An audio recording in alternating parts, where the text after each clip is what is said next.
नमस्कार दोस्तों। स्वागत है आपका हमारे इस चैनल ज्ञान इन हिंदी पर। दोस्तों, अगर आप अपनी लाइफ में कुछ नया सीखने की चाहत रखते हैं तो इस चैनल को अभी सब्सक्राइब कर लें।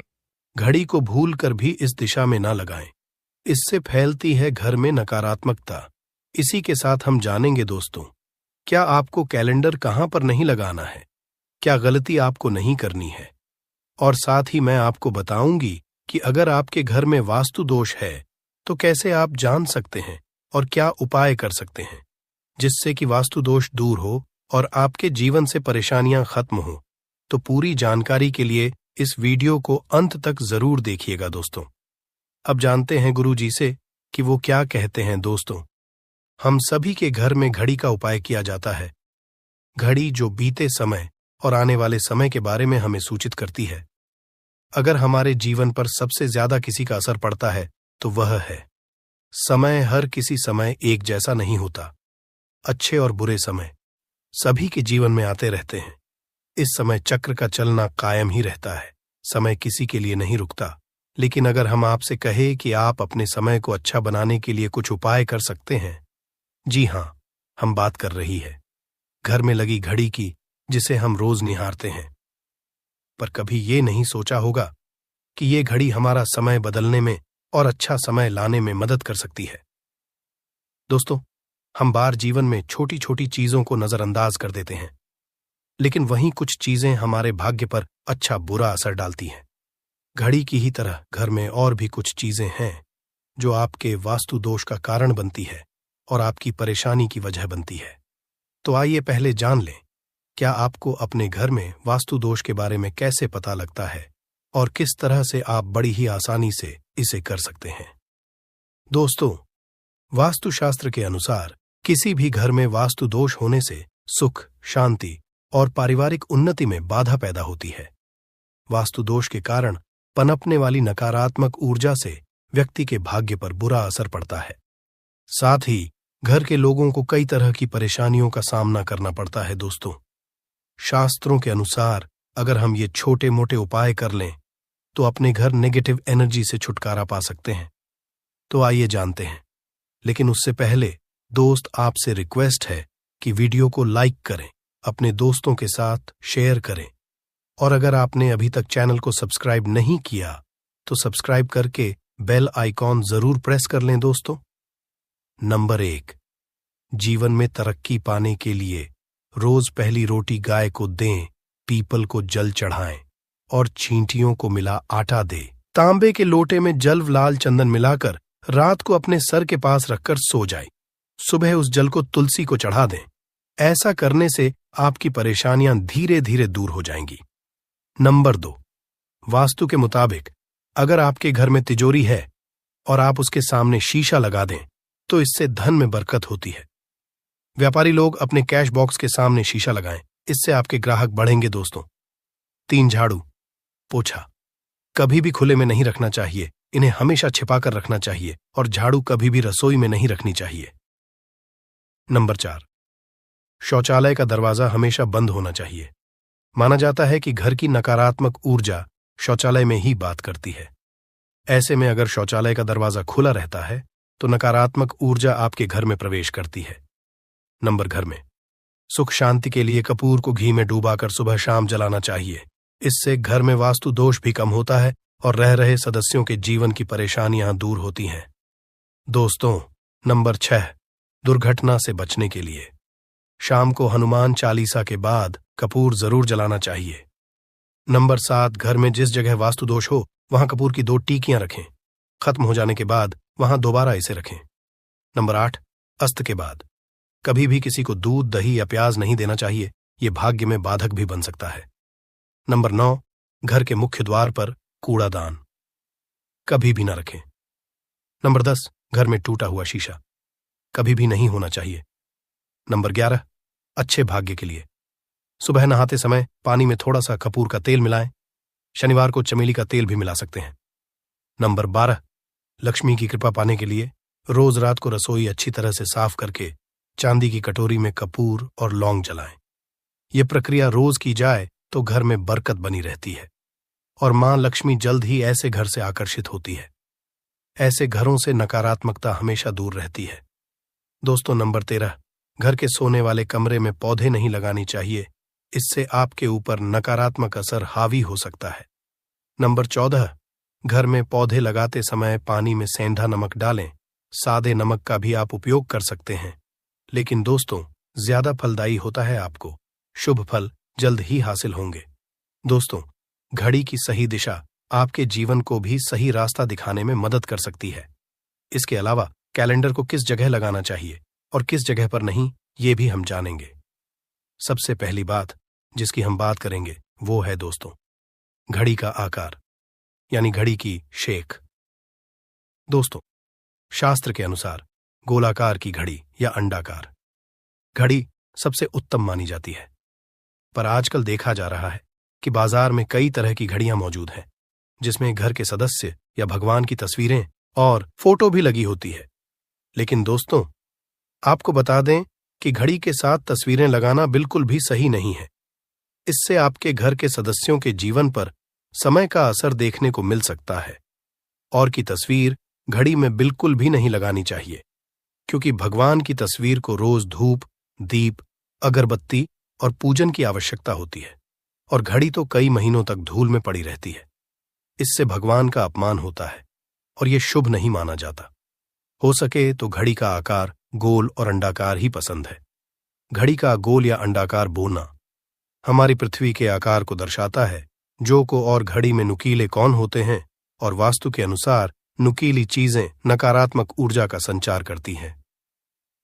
दोस्तों, अगली बार जिसका आपको ख्याल रखना है वो ये है कि घड़ी को स्वच्छ रखें, साफ सफाई का ध्यान रखें, धूल ना जमा होने दें, और कहीं से भी घड़ी टूटी फूटी नहीं होनी चाहिए। दोस्तों, जैसा कि हम सभी चाहते हैं कि हमारे जीवन में सब अच्छा और बेहतर होता रहे, तो उसके लिए हम खुद को संवारे रखते हैं, नए कपड़े और नए आभूषण पहनते हैं। उसी तरह अपने घर की घड़ी को स्वच्छ और नए जैसा ही रखना चाहिए। ये कहीं से भी टूटी फूटी नहीं होनी चाहिए। समय समय पर घड़ी पर चढ़ी धूल और जालों को साफ करते रहें, जिससे आपका भाग्य भी धुंधला नहीं पड़ेगा। दोस्तों, कई घरों में आदत होती है कि पुरानी गाड़ी को बनवाकर ही चलाते रहते हैं। एक जगह नई घड़ी आई तो पुरानी किसी और जगह लगा देते हैं। कृपया ध्यान रखें, घर में पुरानी या फिर टूटी हुई या धूल चढ़ी हुई और बंद गाड़ी तो बिल्कुल भी ना रखें। क्यों? इससे घर में नकारात्मकता और दरिद्रता का वास होने लगता है। बंद पड़ी घड़ी को घर में रखने से व्यक्ति के जीवन में नए अवसर नहीं आते और वो अपने कार्य में सफलता हासिल नहीं कर पाता। अगली बार जिसका आपको ध्यान रखना है वो है घड़ी की सही दिशा। घड़ी को कभी भी दक्षिण दिशा में नहीं लगाना चाहिए। दक्षिण दिशा यमलोक की दिशा मानी जाती है। काल का अंतिम चक्र यहीं से शुरू होता है। इसीलिए वास्तुशास्त्र में इस दिशा को घड़ी के लिए अशुभ माना गया है। घर में घड़ी को उत्तर दिशा, पूर्व दिशा या पश्चिम दिशा में आप लगा सकते हैं, लेकिन ध्यान रखें कि घड़ी को कभी भी मुख्य द्वार, कमरे के दरवाजे या आने जाने के लिए उपयोग किए जाने वाले दरवाजे के ऊपर कभी भी नहीं लगाना चाहिए। इससे समय का असर आपके आने जाने की गति और दिनचर्या पर पड़ सकता है। दोस्तों, घड़ी के साथ कैलेंडर का भी ध्यान रखें। जहां घड़ी समय का चिन्ह है, तो वहीं कैलेंडर उससे जुड़ी तारीखों का लेखा जोखा बताता है। कैलेंडर को पूर्वी और उत्तरी दिशा की दीवार पर कभी भी नहीं लगाना चाहिए। ये इससे वास्तु दोष उत्पन्न होता है। और कृपया करके अपने घरों में नए कैलेंडर के साथ पुराना कैलेंडर कभी भी ना लगाएं। दोस्तों, घड़ी और कैलेंडर दोनों ही आने वाले समय के सूचक हैं, जो आगे बढ़ने की प्रेरणा देते हैं। उन्हें समय के अनुसार ही लगाना चाहिए। इस बात का हमेशा ध्यान रखें कि घड़ी का समय हमेशा सही होना चाहिए। बहुत से लोगों की आदत होती है घड़ी का समय आगे या पीछे रखते हैं, तो ये गलती आप ना करें। समय हमेशा सही रखें। इससे आपको कभी भी समय का कालचक्र और दुष्ट परिणाम हासिल नहीं होता। ये छोटा सा आप जरूर करके देखिए। दोस्तों, छोटी छोटी बातें हैं जिनका आपको ध्यान रखना है। दोस्तों, रखी हुई घड़ी और पुराना कैलेंडर आपके भाग्य को भी रुकावटों से भर देता है। इसीलिए वक्त के साथ आगे बढ़ते रहने के लिए घड़ी और कैलेंडर को बदलते रहिए, और कैलेंडर को कभी भी अपने सोने के कमरे में ना लगाएं, ना ही इसे कभी मुख्य द्वार पर टांगे। ये शुभ नहीं माना जाता। पुरानी घड़ी को दान में देना शुभ माना जाता है। इससे आपके जीवन से बुरा समय निकल जाता है। इसीलिए अगर आपके घर में कोई पुरानी घड़ी है जो टूटी फूटी ना हो और खराब ना हो, तो वो आप किसी जरूरतमंद को दान में जरूर दें। दोस्तों, हमारे हिंदू संस्कृति में प्रत्येक घर में प्रतिदिन पूजा पाठ करने की परंपरा है और इसके लिए सभी अपने घरों में अपने आराध्य का छोटा सा ही क्यों ना हो, परंतु एक मंदिर अवश्य ही बनाते हैं। नियमित पूजा पाठ करने से न सिर्फ मानसिक शांति मिलती है, बल्कि पूरे घर में सकारात्मक ऊर्जा भी व्याप्त हो जाती है। परंतु यह बात भी सच है कि पूजा पाठ करने के कुछ नियम भी होते हैं, जिन्हें यदि हम कर देते हैं तो हमें हमारी पूजा का पूरी तरह से फल हासिल नहीं होता। पूजा करने के नियम प्राचीन काल से ही चले आ रहे हैं, जो कि एक ठोस धरातल पर आध्यात्मिक और वैज्ञानिक दोनों ही दृष्टिकोण से ध्यान में रखकर बनाए गए हैं। इसलिए हमें इन नियमों को बिल्कुल भी अनदेखा नहीं करना चाहिए। ऐसा ही एक महत्वपूर्ण नियम है नाद, यानी कि पूजा करते समय हम जब घंटी बजाते हैं, उसे बजाने के लिए शास्त्रों कुछ नियम निर्धारित किए गए हैं।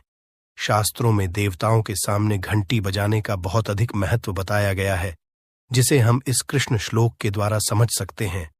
आगम अर्थमतु देवानाम गमन अर्थम तु राक्षसाम घन्यथा रावम करुमियादो। देवता आह्वान चरण, इसका अर्थ है कि घंटी बजाने से देवताओं का आगमन और राक्षसों का गुमान होता है, और जो घंटियां राक्षसों से हमारी रक्षा करती है उसे हमारा नमन है। तो चलिए दोस्तों, जान लेते हैं कि पूजा करते समय जब हम घंटी बजाते हैं तो उसके पीछे क्या कारण है, घंटी को बजाने के क्या नियम है, और पूजा के वक्त घंटी बजाते समय होने वाली गलतियां कौन सी है जो हमें भूल कर भी नहीं करनी चाहिए।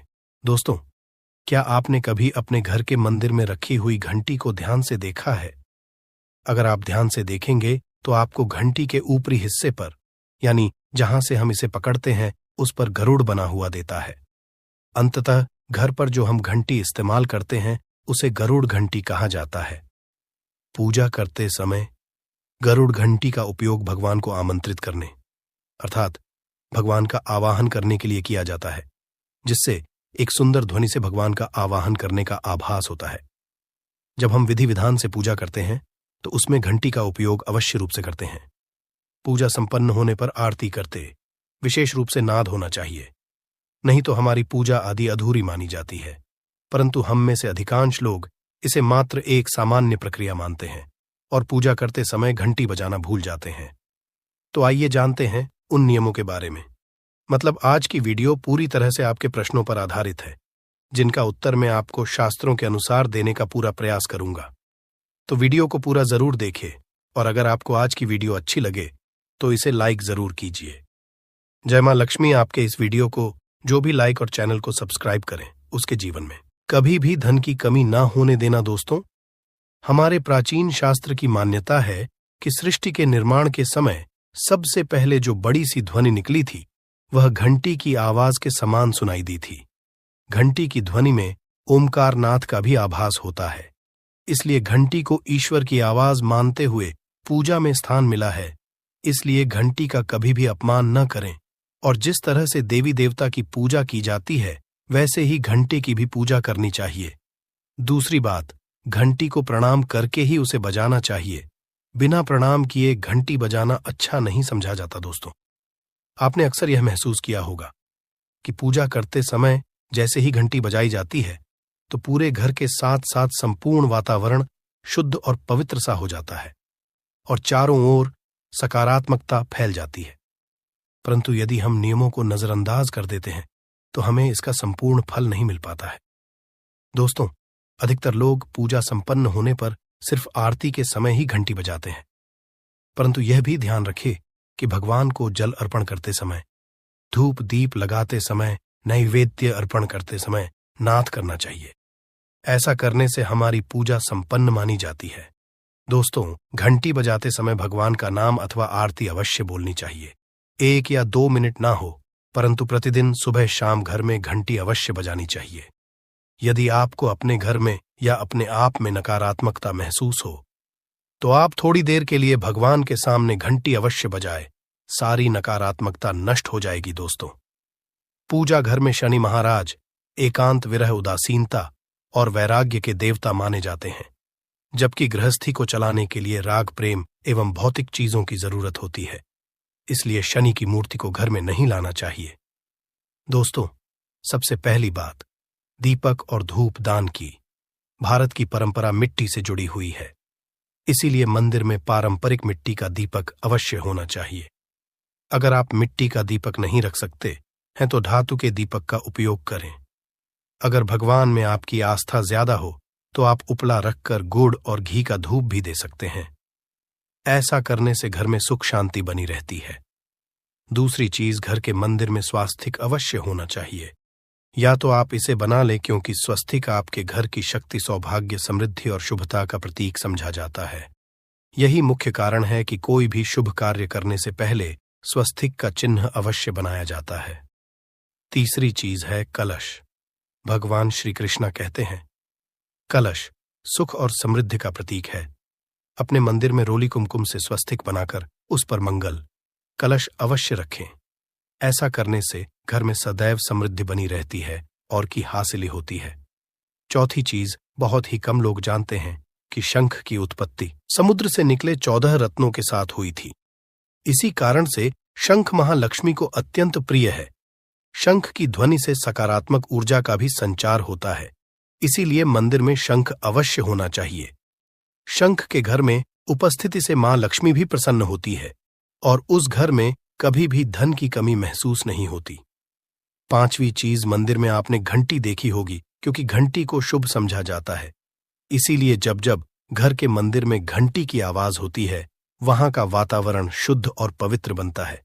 जिस घर में पूजा के दौरान घंटी बजाई जाती है, उस घर के आसपास की सभी नकारात्मक शक्तियां दूर हो जाती हैं और साथ ही सुख समृद्धि के द्वार खुलने लगते हैं। तो ये है वे वस्तुएं जिन्हें घर के मंदिर में जरूर रखनी चाहिए। आइए अब जान लेते हैं कि घर के कौन सी चीजें कभी नहीं रखनी चाहिए। सबसे पहली चीज, गणेश जी की मूर्ति घर में। कभी भी गणेश जी की मूर्ति 3 अथवा 5 ऐसी विषम संख्या में न रखें। अपने मंदिर में गणेश जी की सिर्फ 2 मूर्तियां रखें। इसे शुभ समझा जाता है। अगर आप अपने मंगल की कामना करते हैं तो गणेश जी की मूर्ति मुख्य द्वार पर अंदर की तरफ मुख करके लगा ले। कई लोग ये गलती करते हैं कि मुख्य द्वार पर गणेश जी की मूर्ति बाहर की ओर मुख करके लगा देते हैं, जिससे उन्हें काफी नुकसान का सामना करना पड़ता है। अगर आप चाहे तो द्वार के दोनों ओर लगा दें या फिर मुख्य द्वार के अंदर की ओर लगाइए, परंतु बाहर की ओर कभी भी नहीं लगानी चाहिए। दूसरी चीज, टूटे हुए चावल। अपने मंदिर में कभी भी टूटे हुए चावल ना रखें। इसके साथ ही पुराने चढ़ाए हुए चावल अधिक समय तक ना रखें। यह नकारात्मक ऊर्जा फैलाते हैं। यह बात भी ध्यान रहे कि आप मंदिर में रखने वाले चावलों का इस्तेमाल हल्दी में भिगोकर ही करें। इससे अधिक शुभ परिणाम मिलेंगे। 3 की तस्वीरें। इसके साथ ही अगर आपके घर के मंदिर में पूर्वजों की तस्वीरें रखी हुई हैं तो उन्हें तत्काल बाहर निकाल दें। ये आपके परिवार के लिए काफी अशुभ है। धर्म ग्रंथों के अनुसार पूर्वज पूजनीय हैं, परंतु वह देवताओं के बराबर नहीं है। इसलिए अपने पूजा घर में कभी भी मृत परिजनों की तस्वीरें ना रखें। यह आपके लिए अशुभ संकेत है। इसके परिणाम भी काफी घातक हो सकते हैं और मंदिर का वातावरण भी नकारात्मक हो सकता है। इसके अलावा अगर साधु संत को मानते हैं तो उनकी तस्वीर भी घर की किसी दीवार पर लगाएं। उसे पूजा घर में भूल से भी न रखें। ये घर के वातावरण को नकारात्मक बनाता है। इसके साथ ही महाकाली, काल भैरव की मूर्तियां भी पूजा घर में नहीं रखनी चाहिए। और हां दोस्तों, ध्यान रहे कि मां लक्ष्मी के खड़े स्वरूप की पूजा मत कीजिएगा, क्योंकि मां लक्ष्मी हमेशा बैठी हुई मुद्रा में होती है। इसलिए उनके बैठे हुए स्वरूप को ही पूजना सही है। चलिए दोस्तों, अब हम आपको बताते हैं उन अति महत्वपूर्ण चीजों के बारे में जो आपके पूजा घर में होनी ही चाहिए। धर्म ग्रंथों में इन चीजों को अत्यधिक पवित्र और खुशहाली के साथ साथ समृद्धि का प्रतीक समझा गया है। ये चीजें आपको खुशियों की चौखट पर खड़ा करती हैं, इसलिए ये आपके मंदिर में होनी ही चाहिए। गंगा जल की पवित्रता के बारे में तो आप जानते ही होंगे। मां गंगा जो हर किसी के पापों को धूल देती है, लोगों को देती है। अगर आप भी अपने जीवन में सुख और शांति कायम रखना चाहते हैं तो घर के मंदिर में गंगा जल होना ही चाहिए। इसके लिए आप एक तांबे के पात्र में गंगा जल को भर कर रख सकते हैं। ये आपके परिवार में सुख शांति का प्रतीक है, जो घर की पवित्रता को भी बनाए रखता है। इसलिए कभी भी प्लास्टिक की बोतल या अपवित्र बर्तन जैसे स्टील या लोहे के बर्तनों में गंगा जल नहीं रखना चाहिए। ये अशुभ होता है। अगर आप महालक्ष्मी को प्रसन्न करना चाहते हैं तो पूजा करते समय मां लक्ष्मी को कमल का फूल चढ़ाएं। मां लक्ष्मी कमल के फूल पर ही विराजमान रहती है तो उन्हें बेहद प्रिय होता है, क्योंकि ये कीचड़ से निकलकर भी दुनिया में खूबसूरती और पवित्रता बिखेरता है। इसलिए माता लक्ष्मी की पूजा करते समय कमल का फूल जरूर चढ़ाना चाहिए। ऐसा करने से कई गुना लाभ आपको मिलेगा। दोस्तों, इस दिवाली ध्यान रहे कि दीपक से दीपक ना जलाइए। शास्त्रों के अनुसार जो व्यक्ति दीपक से दीपक जलाता है वो रोगी होता है।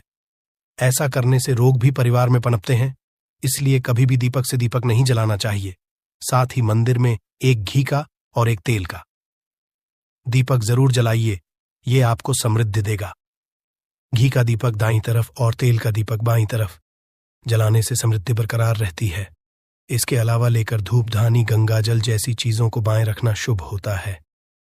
उम्मीद है दोस्तों आप ये समझ गए होंगे कि मंदिर में क्या रखना है। दोस्तों, नींबू के उपाय आज से नहीं बल्कि हजारों साल से पहले से इस्तेमाल किए जा रहे हैं।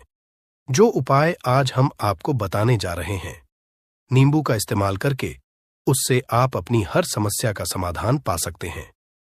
अगर आप ज्योतिष शास्त्र, वास्तु शास्त्र की किताबों में जाते हैं और अध्ययन करते हैं तो नींबू के ऊपर पूरे 11 अध्याय आपको जाएंगे, जिसका मतलब यह है कि नौकरी पाने के लिए नींबू का इस्तेमाल कैसे आप कर सकते हैं, अपने व्यापार को दौड़ाने के लिए कैसे नींबू का इस्तेमाल करना चाहिए, एवं अगर आपका शत्रु आपका विनाश करना चाहता है तो नींबू के उपाय से कैसे आप उल्टा अपने शत्रु का विनाश कर सकते हैं। आपके घर पे नकारात्मक शक्तियां हैं, बुरी शक्तियों का वास है, इन सब को भगाने के लिए नींबू कैसे रामबाण दबा समझा जाता है, इन सब के बारे में आपको वास्तुशास्त्र और ज्योतिष शास्त्र की किताबों में मिल जाएगा।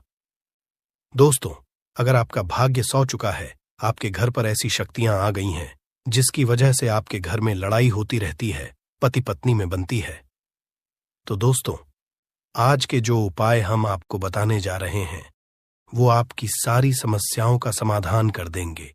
स्वास्थ्य की दृष्टि से नींबू बहुत ज्यादा लाभदायक होता है।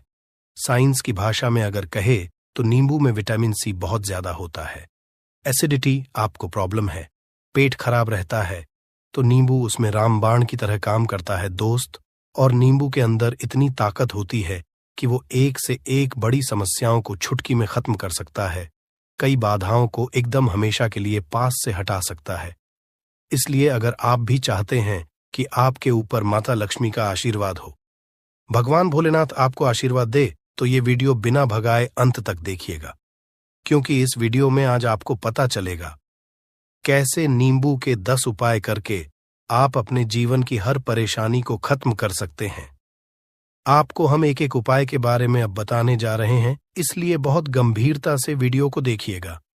देखिए दोस्तों, कई लोग ऐसे होते हैं कि वीडियो देखते हैं, यकीन मानिए अगर आपने एक पॉइंट भी मिस कर दिया तो आप अपना ही नुकसान करेंगे, क्योंकि अधूरा ज्ञान हमेशा खतरनाक साबित ही हुआ है। इसलिए वीडियो को अंत तक जरूर देखिएगा। दोस्तों, सबसे पहले तो आप लोग कमेंट बॉक्स में आकर हर हर महादेव लिख दें, क्योंकि अगर भगवान भोलेनाथ ने किसी को आशीर्वाद दे दिया तो उसका काल भी कुछ नहीं बिगाड़ सकता। और वीडियो लाइक करके तुरंत चैनल को सब्सक्राइब कर दे। दोस्तों, हर हर महादेव कमेंट बॉक्स में लिखना मत भूलिएगा। तो सबसे पहले आखिर कौन से वो 10 उपाय हैं जिसके लिए हमने ये बनाया है, तो बहुत ही ध्यान से सुनिएगा। तो पहला उपाय है बुरी नजर से बचने के लिए। अच्छा, आप लोगों ने अक्सर देखा होगा, ट्रक जब चलता है, गाड़ियां जब चलती है, या छोटी दुकानें होती हैं या फिर बड़ी दुकानें होती हैं, उसमें नींबू और मिर्च टंगा हुआ होता है। इसका मुख्य कारण क्या है, आज हम आपको बता देते हैं। देखिए, कहा जाता है कि जब भी लू चलती है और आप अपनी जेब में प्याज रख लेते हैं, तब आपको लू नहीं लगती है, या जहां पर गर्मी ज्यादा होती है वहां पर रखते हैं तो प्याज जो होता है वो गर्मी को सुख है। अगर आपका व्यापार अच्छा चल रहा है और कोई व्यक्ति आपकी दुकान पर नजर लगा देता है, आपके बिजनेस पर नजर लगा देता है, तो यकीन मानिए, एक कहावत कही गई है कि नजर से तो हरा पेड़ भी सूख जाता है। इसी तरीके से जो चलता हुआ व्यापार होता है वो तक बंद हो जाता है। अगर किसी व्यक्ति ने आपके ऊपर नजर लगा दी है तो इसीलिए लोग क्या करते हैं कि अपनी दुकान में नींबू और मिर्ची रखते हैं। इसका जो मुख्य कारण है बताया गया है कि नींबू का खट्टा और मिर्ची का तीखापन जो होता है वो बुरी नजर वाले व्यक्ति की को भंग कर देता है, जिससे वह अधिक समय तक खुद को असरदार नहीं पाता है। यह हिंदू पुराणों में साफ साफ लिखा हुआ है, जिसका मतलब यह है कि अगर आपका व्यापार चल रहा है और आप किसी का भी बुरा नहीं चाहते हैं और कोई व्यक्ति आपका बुरा चाहते हुए आपके ऊपर लगातार नजर लगवा रहा है, आपके ऊपर तंत्र विद्या करवा रहा है, बुरी आत्मा पीछे लगवा रहा है, और अगर आपने पहले से ही नींबू टांग रखा है तो यह सारा प्रभाव उल्टा उसके ऊपर पड़ जाएगा और वह बर्बाद हो जाएगा।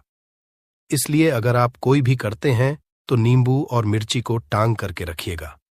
दोस्त, दूसरा इसका जो उपाय होता है वो वास्तु दोष को मिटाने के लिए होता है। वास्तु ज्ञान में अगर आप अध्ययन करते हैं तो उसमें एक चैप्टर है पूरे नींबू के ऊपर लिखा हुआ है, मतलब एक अध्याय पूरा चैप्टर लिखा हुआ है। वास्तु ज्ञान की अगर आप किताब लेकर है उसमें अध्याय नंबर 21 पे जाइए। वहां पर नींबू के बारे में साफ साफ लिखा हुआ है। जिस घर में भी नींबू का पेड़ होता है वहां पर नकारात्मक ऊर्जा कभी भी अपना सक्रियपन नहीं कर है। नींबू के आसपास का वातावरण शुद्ध रहता है। नींबू घर के वातावरण को एकदम सकारात्मक शक्तियों से भर देता है। दोस्त, तो किसी व्यक्ति के घर पर अगर नकारात्मक शक्तियों का वास हो चुका है तो यकीन मानिए उसके घर कभी भी बरकत नहीं हो सकती है। उसके घर के लोग आपस में लड़ाई करते रहेंगे, धन के सारे मार्ग बंद हो जाएंगे, घर के खर्चे बढ़ जाएंगे, कर्ज के माया जाल में वो फंसता चला जाएगा। परंतु अगर आपके घर पर नींबू का पेड़ है तो आपके घर में सिर्फ सकारात्मक शक्तियां आएंगी। आपके घर का वातावरण बहुत अच्छा बना रहेगा। घर के आपसी लोगों में हमेशा बनती रहेगी। सरल भाषा में बता। दोस्तों, आप लोगों ने देखा होगा कई ऐसे घर होते हैं जिसमें आपस में लड़ाई होती रहती है। घर में कभी भी बरकत नहीं होती, और जिस घर की बरकत नहीं होती है वो घर कभी भी आगे नहीं बढ़ पाता है। इसके लिए सबसे बड़ा जो समझा गया है वास्तु दोष को मिटाने के लिए, वो समझा गया है नींबू के पेड़ को।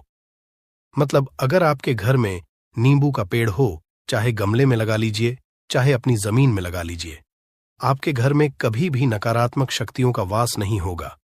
और मान लीजिए अगर आपके घर पे आपको ऐसा लगता है कि किसी ने काला जादू करवा दिया है, तंत्र विद्या आपके घर पर करवा दी है और आप लोग बहुत परेशान हो गए हैं घर की लड़ाई को देख करके, तब आपको जो बताने जा रहे हैं वो सुनिएगा। पहले तो आप लोग हो सके तो नींबू का पेड़ लगा लीजिए। नींबू तो रातों रात उगता नहीं है, इसके लिए आपको थोड़ा इंतजार करना होगा। धीरे धीरे नींबू का पेड़ बढ़ना शुरू हो जाएगा। जब जब नींबू बढ़ता जाएगा आपके घर पर सकारात्मक ऊर्जा का वास हो जाएगा, यानी कि माता लक्ष्मी का वास हो जाएगा और नकारात्मक शक्ति का अंत हो जाएगा। तो इसका दूसरा उपाय ये बताया गया है कि हिंदू पुराणों के हिसाब से कि आपको अपने घर के चारों एक एक नींबू रखना है। आपको उल्टी दिशा में, मतलब सीधी दिशा में नहीं, बाएं दिशा से 7 चक्कर मारने हैं। शनिवार के दिन करना है और ये नींबू ले जाकर कि किसी भी नदी या तालाब में बहा देना है। ये 4 नींबू अगर आप नदी और तालाब में बहा दिए, आपके घर में जो भी गलत प्रभाव था, बुरी नजर थी, तंत्र विद्या किसी ने करवा रखी थी, बुरी आत्मा थी, नकारात्मक शक्तियों का वास था, वो सब कुछ खत्म हो जाएगा। उन्हीं नींबू के साथ वो चला जाएगा। वो नींबू अपने आप इतनी ताकत रखते हैं कि वो अपने आप में उन नकारात्मक शक्तियों को रख लेते हैं और अपने साथ में बहा ले जाते हैं। इसलिए कोशिश कीजिए तालाब या बहती नदी में ही बहाइएगा। दोस्तों, नींबू का तीसरा उपाय जो है वो सफलता के लिए समझा गया है। मतलब आप लोग अगर नौकरी की तैयारी कर रहे हैं या नौकरी कर रहे हैं, आपको प्रमोशन नहीं मिल रहा है, आप लोग कर्ज के माया जाल में फंसे हुए हैं, तो अब आपको एक एक चीज करके हम बहुत आराम से समझाने जा रहे हैं, तो बहुत ध्यान से सुनिएगा। परंतु अभी तक आपने वीडियो को लाइक नहीं किया है तो वीडियो को तुरंत लाइक कर दीजिएगा। देखिए, अगर आप बहुत मेहनत करते हैं, आपको मेहनत का परिणाम, आपको फल नहीं मिल रहा है और आप थक चुके हैं, आप नौकरी की तैयारी कर रहे हैं परंतु आपको नौकरी नहीं मिल पा रही है। आप इंटरव्यू तो देने जाते हैं परंतु इंटरव्यू में आपका सिलेक्शन नहीं होता है, तो इसके लिए वास्तु ज्ञान में साफ साफ लिखा हुआ है, आपको हनुमान जी के मंदिर में जाना है। बहुत ध्यान रखिएगा, ये मंगलवार का दिन ही होना चाहिए। जब आप लोग जाएं हनुमान जी के मंदिर में, 1 नींबू और 4 लोग हनुमान जी के में जब प्रवेश आप करें तो मैं 4 लौंग को गाड़ दें और वहां पर बैठ जाए, पालती मार के आराम से बैठ जाए और हनुमान चालीसा का पाठ करें। हनुमान चालीसा का पाठ करते हुए आपको इस नींबू को, जिसमें हमने 4 लौंग गाढ़ी हैं, उसको भगवान हनुमान जी महाराज को अर्पित कर दें। अगर आप इतना कर देते हैं तो यकीन मानिए, जो आपके ऊपर बाधाएं आई हुई थी, अगर आपका मंगल अच्छा नहीं चल रहा था, वो अच्छा हो जाएगा। नवग्रह जो आपके साथ नहीं दे रहे थे तो वो आपका साथ देना चालू कर देंगे। दुर्भाग्य जो आपके पीछे पड़ा हुआ था वो में बदल जाएगा, परंतु हनुमान चालीसा मन में पढ़िएगा, बोलकर मत पढ़िएगा। अगर आप लोग हनुमान जी महाराज के सामने जाकर इतना उपाय कर देते हैं तो यकीन मानिए, आपके जीवन में अगर आप कंपटीशन की तैयारी कर रहे हैं तो आपको नौकरी मिल सकती है। नौकरी कर रहे हो तो प्रमोशन मिल सकता है और हर तरीके की सफलता मिल सकती है, जिसके लिए आप लोग तरस रहे थे। दोस्त बात करते हैं चौथे उपाय की। अगर आपके घर में कोई छोटा बच्चा है या बड़ा बुजुर्ग है, या आप मान लीजिए और आपको नजर लग है, तो आपको क्या करना चाहिए? इसमें नींबू का बहुत ही उपयोग समझा गया है। अगर आपके घर पे कोई छोटा बच्चा है, आप हैं, या आपके घर में कोई बड़ा बुजुर्ग है और ऐसा लगता है आपको कि किसी ने नजर लगा दी है, जिससे आपकी